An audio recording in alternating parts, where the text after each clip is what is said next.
Hello, everyone. Hi, everybody. We are back with our second episode.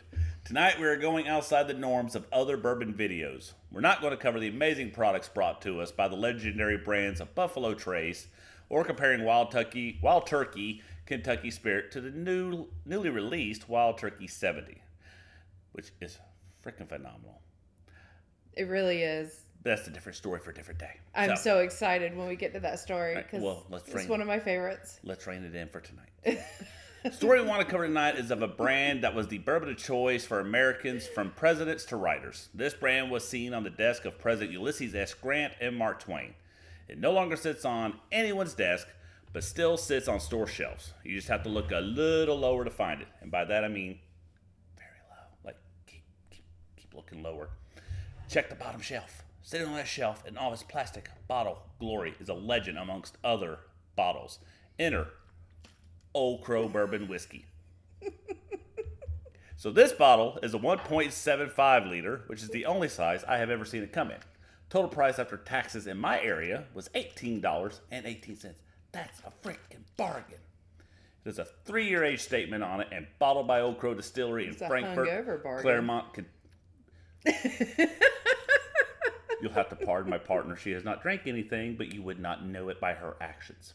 So it has a 3-year age statement on it and is bottled by Old Crow Distillery Company in Frankfort, Claremont, Kentucky. So interestingly, I've already poured us some, and I swear she has not sipped on any of it yet. I'm not sure I want to. It's a different color in this bottle than what you pour up. That's kind of disturbing, but we will cross that bridge when we get to it. So I'm going to set this right up here. I don't know if you could tell in the video how light it is. We're kind of on a computer video. We've had some technical issues, and we're recording off of something different. We apologize for that. Going off color, 3-year age statement is not much. All right, so tell us the story. What is the history of Old Crow? All right, so the man behind this brand, or once iconic brand, is Mr. James Christopher Crow, often known as Dr. James Crow, which is what's listed on the bottle to this day. He was born in Inverness, Scotland in 1789. While in Scotland, he studied medicine and graduated from the University of Edinburgh with a medical degree. The knowledge he gained of chemistry and scientific principle, as well as a need for cleanliness, would pay off for him later down the road. After he graduated medical school, James then immigrated to the United States, where he settled in Frankfort, Kentucky. He later became a chemist and distiller for the Old Oscar Pepper Distillery. This allowed him to apply his scientific principles to the distillery process that had not been used before, which created a higher quality and more consistent product than previously seen in the whiskey world. One of the biggest contributions that he is known for making is the use of the sour mash process, which you see that on so many bottles nowadays. That's their claim to fame, is the sour mash. But this was the man that really brought this into the world itself, or to be used in bourbon. So did he create the sour mash process? Everything's showing that he was the one that created, as far as consistently using it. I think others had been somewhat using sour mash, but their products weren't well known. Oh, okay. So he was the one that he used it every single time. So the process of sour mash is he takes a portion of the previous fermentation and the previous fermentation mash and uses it to create the next one. So you can keep the same generation of mash going for decades if they do it just right. Oh, like sourdough bread. Kind of, yes. I don't bake sourdough bread, so I don't know. Sorry, my bad. But this allowed for consistency in both the pH balance as well as the flavor profile, which doesn't look like there's going to be much now. But anyway, another step he implemented was the use of a hydrometer. Hydrometer is used for the accurate measurement of alcohol content. Before this, alcohol content was estimated, or people use their own unproven down-home methods to claim whatever the alcohol content was of their product. Crow also implemented the use of... So before his device to measure alcohol content in bourbon and whiskey, people could just make up a number and say, this is how much alcohol is in my bourbon. I claim it's 90 proof. Yep, or they would have some sort of down-home version, like if you go to some of the Like Buffalo Trace, I know they've done it before, where you go to some of their tastings and they'll show you how you can sit there. And it is actually a really cool process to watch them do it. But it's like you take some of the white dog that they give you as a sample, pour it on your hands, you slap your hands together. Don't remember which portion, but when you start rubbing the hands together and you smell it, you could actually smell how strong the alcohol actually was. And that was a old moonshiner's way of selling you on how on the level of the alcohol level of the whiskey itself. Oh, okay. So, let's see, where were we? So, okay, Mr. Crow also used, or Dr. Crow also used the temperature controls in the fermentation tanks, which allow for better control by the distiller as well as more consistent product. Crow also brought something to the distillery world that was previously questionable. He brought cleanliness standards, which he learned while studying medicine. So the use of his knowledge paid off for Old Oscar Pepper, as they had a superior product that was consistent every time it was poured. James Crow would later start making his own line of whiskey known as Crow whiskey, and then later became known as Old Crow as the barrels aged for a longer period of time. Crow would later go on to work at other distilleries until his death in 1856. After his passing in 1856, Pepper continued the Old Crow brand while keeping up the high standards that had been set. In this period, Old Crow was enjoyed by Ulysses S. Grant, Mark Twain, and William Faulkner. These historical figures were even used in the advertising posters of that time. Old Crow would continue being the pappy of its time until that dreaded dark age known as Prohibition. After Prohibition ended, the brand was acquired by National Distillers, and the brand started to decline, both in quality and the shelf location itself. National Distillers messed up the actual recipe and then refused to correct it. Jim Beam later acquired the brand and has either been unable or uninterested in returning the brand to its former glory. And that is what we know about Mr. James Crow, also known as Old Crow. So what a sad end to what a amazing man. Mm-hmm. So my understanding is Jim Beam still uses the Old Crow distillery to this day. Not the distillery itself, but the property that it sits on is still there. It's abandoned. Yeah. But they use the actual property there to store some of their barrels. Is that true? I do not know if that's true or not. So we've been on several distillery tours in and around Kentucky, but we have yet to go to the Jim Beam one. So that one I do not know if it's true or not. Gotcha. Some of the research that I've done, I've seen like pictures and stuff of where people have gone into like the abandoned distillery there. So Jim Beam might or might not, like we say, never know for sure, might or might not have the original Crow recipe.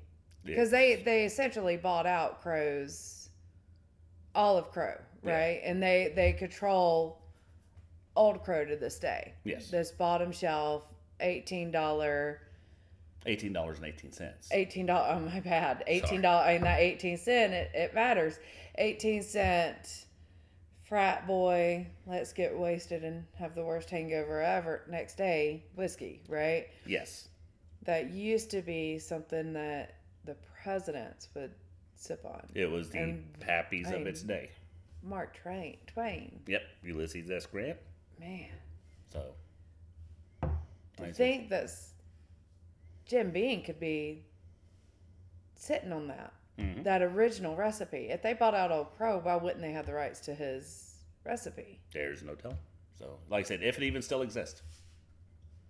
I think it exists. It could have died with Old Pepper, So what we're doing is, since I know how it tastes and I know how she is bougie, we have a backup bottle of Jim Beam brand Booker's. So that way, after we get done sipping on Mr. Old Crow, and probably won't be a huge fan of it, I would imagine. We'll see. It could be a surprise budget. We don't know.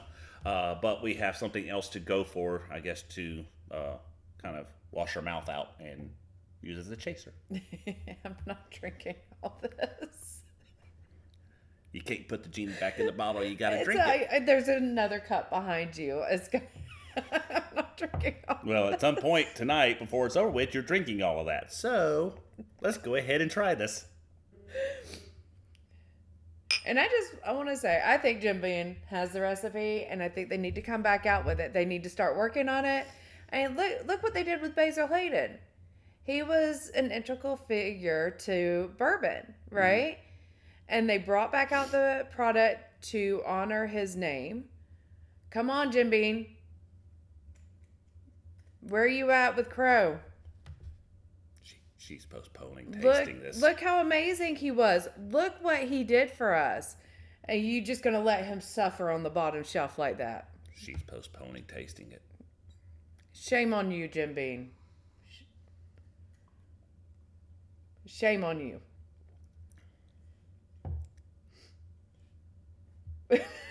I wish I had not seen your face.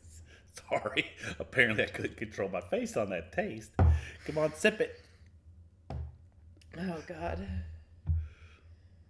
Wait till you see this face here in a second. Go ahead and get my glass. No, you got to sip No, it I'm first. not. Sip it. I mean, I am going to sip it, but I'm saying get my other glass ready. I'm going to. We got to discuss it first.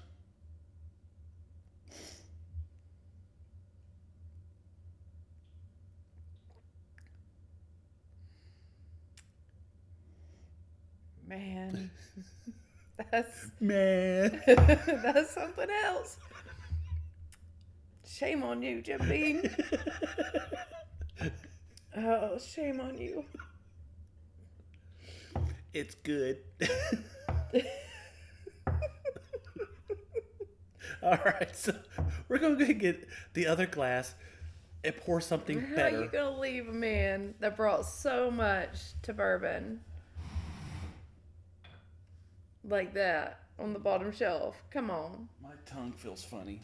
Bring us that recipe. We know you got it. Please bring it back. We know you got it hidden in your vault somewhere. Just like you did Basil Hayden's. I think the $18 was $17 too much. This is... Oh, that's so bad. My tongue feels funny. Pour me a little Booker's.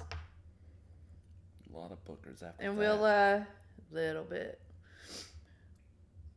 Now, Booker's is going to be a later episode. And good thing about Booker's, it will flat torch off what we just tasted. Because it is a high proof bourbon. We will tell you a little bit about this one, so since we got a sip on it anyway. But just the bourbon itself, not the story behind it. Because I haven't. That's a great story for another day. Researched the story behind it. Between that and Little Book, I love the story of Little Book, so I can't wait for us to tell you that one. Yeah, so this one is 126.6 proof, so it will somewhat torch off the crow feathers. The crow feathers. I saw what you did there. Ba-doom-ba. All right, here's to Mr. Booker. Mr. Booker T. No. N-O-E, no. Not N-O like no, but Booker, no, N-O-E.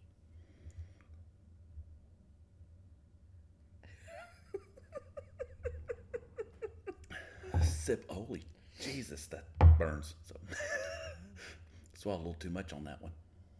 That's what she said. That's what she said. She's ridiculous. You said it too. I promise all she has is that one sip of the Old Crow.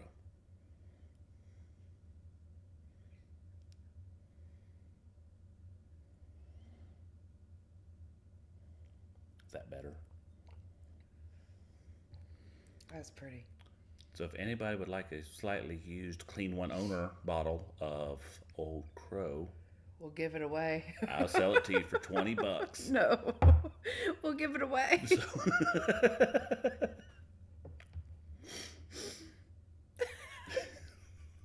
she's ridiculous. We'll give it away. No. And $5. So If I have the gas to come get it. yeah, we'll go ahead and give you the gas money to come pick it up from us. So we are sorry that it takes so long for us to film this episode, guys. We have a lot of fun doing this. We had a lot of fun filming the first episode. We had a lot of life going on, and then we had a lot of technical issues. And ended up having to do this on my laptop tonight. So, but hopefully the sound quality is better, even if the camera quality was not. We'll see. Hopefully you still like the episode just as much. We will get the next episode up and going a lot quicker this time. Hopefully within next week. I know it's Christmas. Ho, ho, ho. Maybe the week after. But definitely. I plan on the next episode being the Battle of Colonel Taylor and the Rectifiers. I love it. Stay tuned. I can't wait. I can't wait to hear that. It's a very interesting story. The battle between Colonel Taylor and the Rectifiers. Yeah. I love a good Colonel Taylor drink. So we went to Buffalo Trace and we got to hear a little bit more on his story. So I can't wait to get a deeper dive into that. And again, if anybody would like a slightly used, clean, one owner bottle of Old Crow, please feel free to reach out to us and I will give it to you and $5. Because it's going to taint our other good stuff that we have. So there's that. No more than that bacon grease one you brought home that time. I didn't bring home. You did bring home one that time. I brought home a bottle that said it was bacon flavored bourbon. And me and my brother-in-law Justin tried it, and the color and the grease floating in it was slightly off-putting, and it tasted like no form of bacon we've ever had. So don't buy into the trendy ones. So I guess bottled in San Francisco should be my first warning. So there is that. So they're not really We're gonna get some hate mail. They're not really on the bourbon. We don't get any mail. So. We don't. We get bills. So. By the way, the one person that subscribed to us, cheers to you. Cheers. We love you too. You're amazing. Hope you enjoyed this episode as much as you enjoyed the last one. Well, I subscribe to us too. You are not the one person. But I subscribe to. Did you? I did. But it wasn't you. All right, but it was more than one. Oh, there we go. Here's 2 cheers. subscribers. Here's cheers to all of us. Cheers to all of us. All right. And all the people that actually watched. We do. We had more than 2 viewers, so we appreciate it. We really do. Thank you. We like the comments and the feedback. The person that left the feedback about the mic. We did get a new mic that was part of the technical issues for tonight and while we're filming on our computer. So hopefully the volume is a lot better. She's loud anyway, so I mean, it's good. Or sounds a lot better, actually, because we didn't like how it came out, but we did want to push the episode out and all its imperfections. So... She keeps looking at me when she says imperfections. So. Oh, I love you and your imperfections. Yeah, so... Until next time, everybody. Cheers. Cheers.